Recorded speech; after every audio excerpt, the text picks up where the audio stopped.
warahmatullahi wabarakatuh. Bismillahirrahmanirrahim. Alhamdulillahirabbil alamin. Wa bihi nasta'in ala umur dunya waddin. Wa ala alihi wa sahbihi ajma'in. Qala rabbi shrah li sadri wa yassir li amri wa hlul 'uqdatam min lisani yafqahu amma ba'du.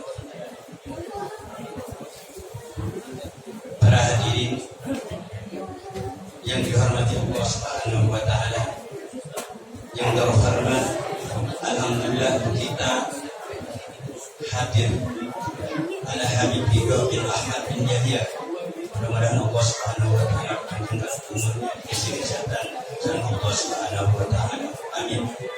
Yang terhormat juga Al-Mukarram Kiai Haji Abdul Bari MA, dan juga mudah-mudahan sama Allah Subhanahu wa taala kesehatan. Amin.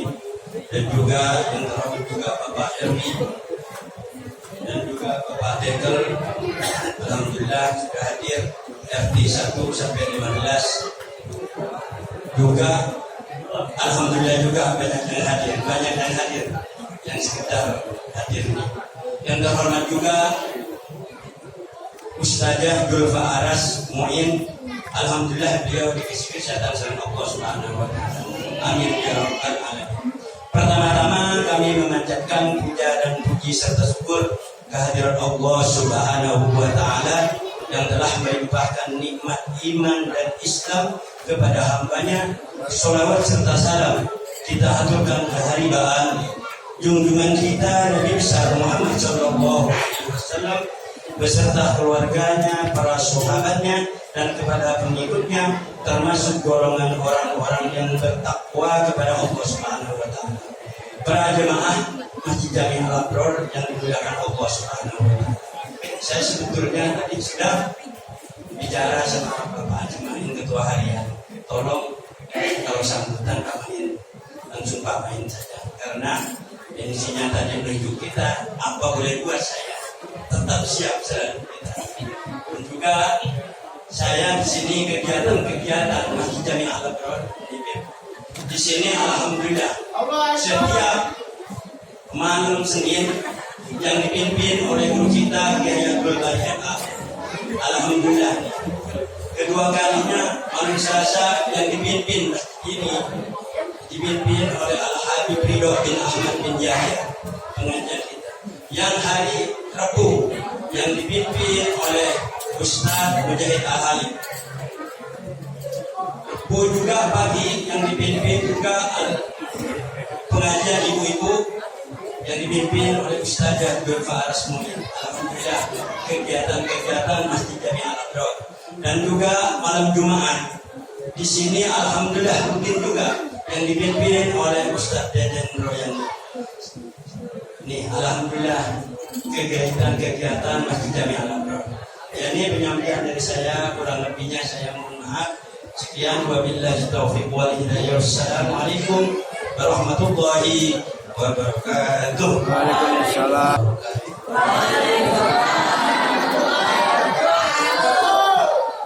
Bismillahirrahmanirrahim. Alhamdulillahi rabbil alamin.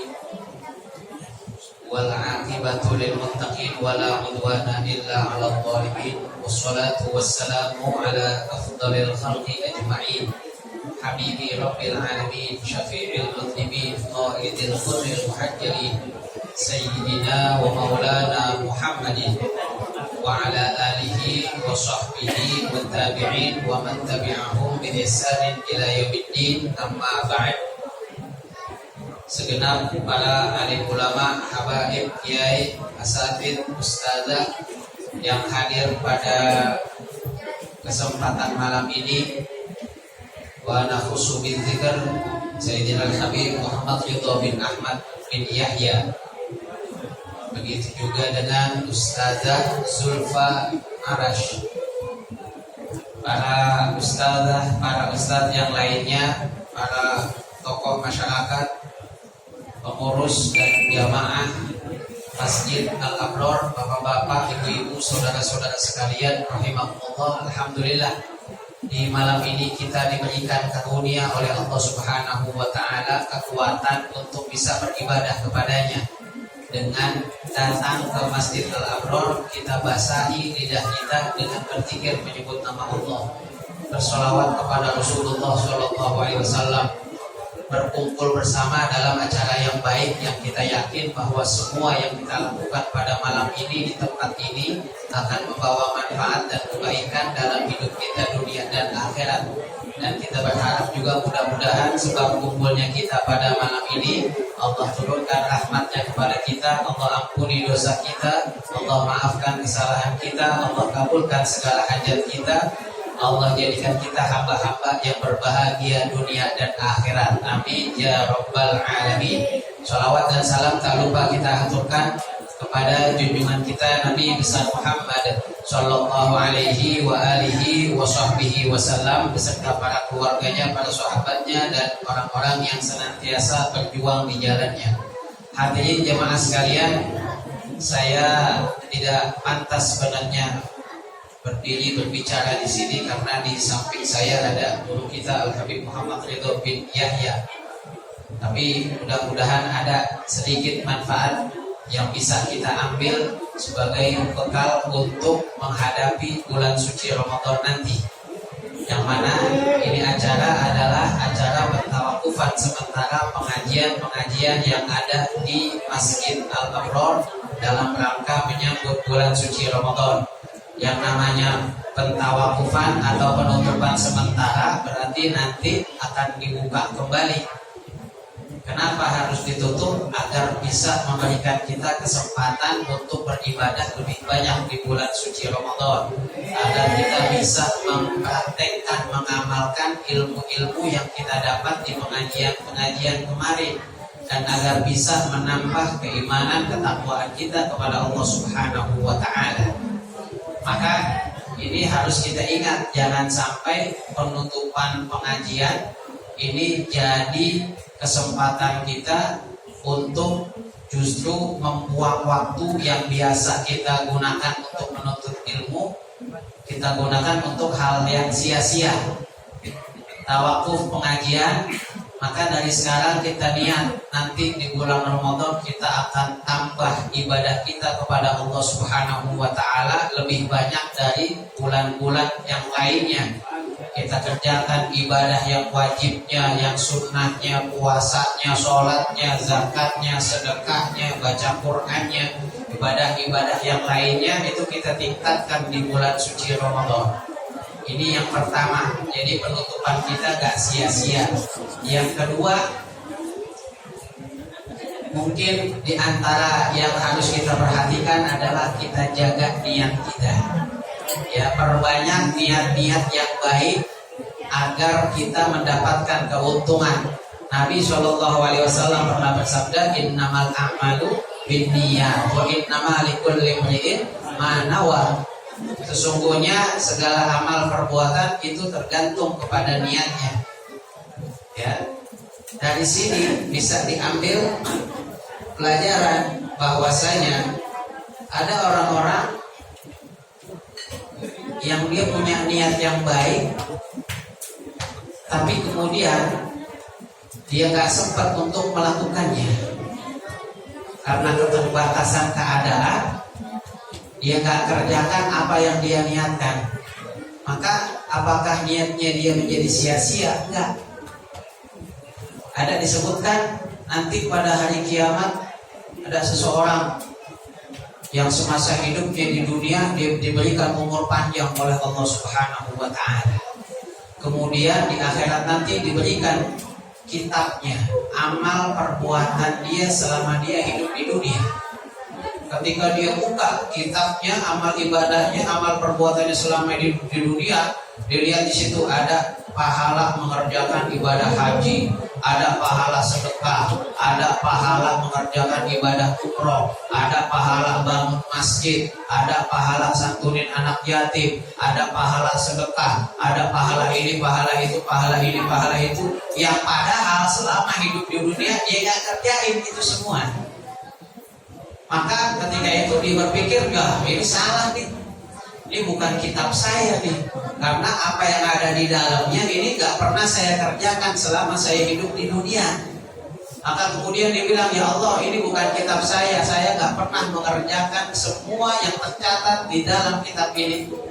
Maka kemudian kata Allah, enggak, itu adalah kitabmu. Terus dari mana nih pahala haji, pahala sedekah, pahala umroh, pahala membangun masjid, pahala santunan anak yatim, padahal gak pernah dikerjain. Maka kata Allah Ta'ala, karena dulu ketika engkau hidup di dunia, ketika ada tetanggamu, temanmu, sahabatmu itu pergi haji, engkau niat dalam hati, kalau aku punya uang, aku akan pergi haji. Kalau aku punya uang, aku akan pergi umroh. Kalau aku punya uang, aku akan bangun masjid. Kalau aku punya uang, aku akan santunin anak yatim. Tapi karena keterbatasan keadaan, emang gak punya kemampuan untuk bisa melaksanakan ibadah haji, umroh dan lain sebagainya. Akhirnya niatnya itu gak sampai, gak dikerjain sampai wafatnya. Maka berkat rahmatnya Allah Subhanahu wa Ta'ala, niat baiknya melakukan ibadah kepada Allah itu tidak disia-siakan, tidak dilupakan, bahkan diberikan balasannya oleh Allah Subhanahu wa Ta'ala. Sebagaimana Nabi juga katakan, niyatul mu'min khairun min amali. Niat seorang mukmin itu lebih baik daripada amalnya. Ya. Maka perbanyaklah niat-niat yang baik. Tapi kalau bisa, kalau mampu ya dikerjain juga, jangan niat doang. Ya, dan ketika kita melakukan ibadah, niatkan lakukan ibadah itu semata-mata karena Allah Subhanahu wa Ta'ala. Berapa banyak amal ibadah, perbuatan-perbuatan yang ditujukan untuk akhirat tetapi ternyata bernilai dunia. Begitu pula sebaliknya, berapa banyak pekerjaan-pekerjaan yang bungkusnya, kemasannya adalah dunia tetapi bernilai ibadah di sisi Allah Subhanahu wa Ta'ala. Nih, hati-hati kita ibadah jangan sampai salah niat. Ya, jangan sampai kita ibadah niatnya adalah mencari dunia untuk mendapatkan hal-hal yang bersifat duniawi. Khawatir nanti ibadah kita di akhirat menjadi sia-sia karena kita lakukan ibadah untuk tujuan-tujuan duniawi. Pengen kita sedekah, pengen dipuji orang. Kita sedekah, pengen disanjung orang. Kita sholat, pengen dibilang orang baik. Kita mengerjakan kebaikan-kebaikan, pengen mendapatkan sanjungan dari orang. Maka ibadah-ibadah yang kita lakukan itu akan menjadi ibadah-ibadah yang sia-sia. Ya. Hati-hati, apalagi nanti di bulan suci Ramadan, ya, jaga niat kita pelan-pelan, kita berusaha, kita sadar bahwa kita ini adalah hamba yang lemah, hamba yang banyak dosa, yang banyak kesalahan, yang ibadah kita ini gak sebanding dengan apa yang diberikan oleh Allah Subhanahu wa Ta'ala berupa nikmat dan karunia-Nya kepada kita. Maka di kesempatan yang baik ini, saya pribadi mengajak kepada para jamaah sekalian untuk mencanangkan di dalam hati niat, kalau nanti dan mudah-mudahan kita disampaikan umur kita di bulan suci Ramadan, kita akan lakukan ibadah kepada Allah Subhanahu wa Ta'ala yang baik, yang banyak, yang berkualitas, yang bisa menjadikan diri kita menjadi hamba-hamba yang mulia di sisi Allah Subhanahu wa Ta'ala. Kita akan lakukan sebisa yang bisa kita lakukan sehingga kita mendapatkan keuntungan, kemuliaan, kebaikan, keberkahan yang ada di bulan suci Ramadan. Kemudian saya juga mau mengucapkan terima kasih kepada pengurus dan jamaah dari Masjid Al-Abror yang telah setia selama ini memberikan perhatian kepada saya, hadir di pengajian saya. Maka di kesempatan yang baik ini saya mengucapkan terima kasih, jazakumullah khairal jaza, jazakumullah khairan katsiran atas segala perhatian dan kehadirannya selama ini. Dan juga saya juga mau meminta maaf kalau selama saya mengajar di sini ada kata-kata saya, perilaku saya yang kurang berkenan, kurang baik, kurang sopan, atau bahkan mungkin menyakiti hati para jamaah sekalian. Maka di kesempatan yang baik ini saya minta dibukakan pintu maaf yang sebesar-besarnya. Kita masuk ke bulan suci Ramadan dalam keadaan tidak ada ganjalan di antara kita, tidak ada sangkutan, tidak ada gesekan, sehingga kita bisa lebih tenang lagi untuk ibadah kepada Allah Subhanahu wa taala, saling memaafkan satu sama lain. Demikian yang bisa saya sampaikan, kurang lebihnya mohon maaf. Wassalamualaikum warahmatullahi wabarakatuh.